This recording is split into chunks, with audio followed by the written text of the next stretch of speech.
Up to 7 million people suffer from gastroesophageal reflux disease, or GERD. Unfamiliar with the term? Keep watching.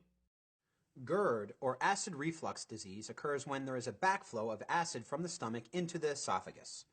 Although heartburn is a frequent symptom of GERD, a bout of heartburn does not mean that a person has the disease. In fact, GERD is only diagnosed when the reflux of stomach acid causes pain that is severe enough to impact a person's life on a regular basis and that is injurious to the esophagus.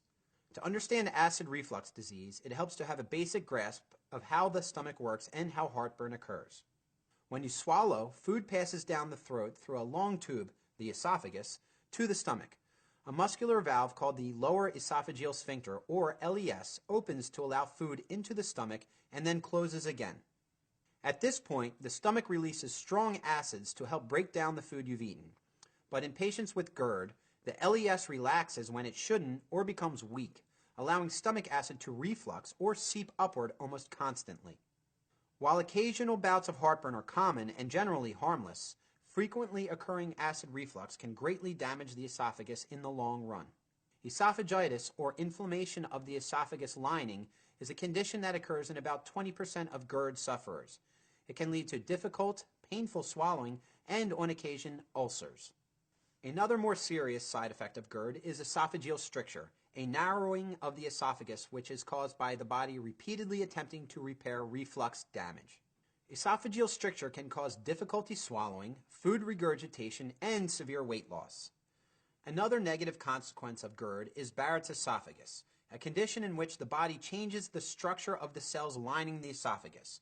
This occurs due to the body's repeat attempts to heal acid damage.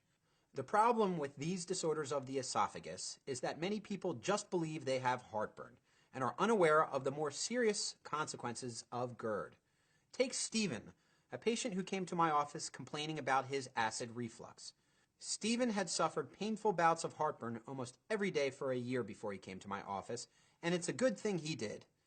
While he just wanted a quick fix for heartburn, an endoscopy showed that Stephen had Barrett's esophagus, an early warning sign for esophageal cancer. This last and most serious result of GERD is rare, but esophageal cancer has very few symptoms and is quite difficult to treat.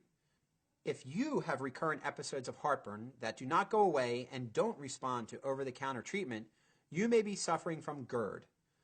Avoid these severe consequences by talking to your doctor about treatment options. Want to learn more? Check out other videos and sources on this site for more information.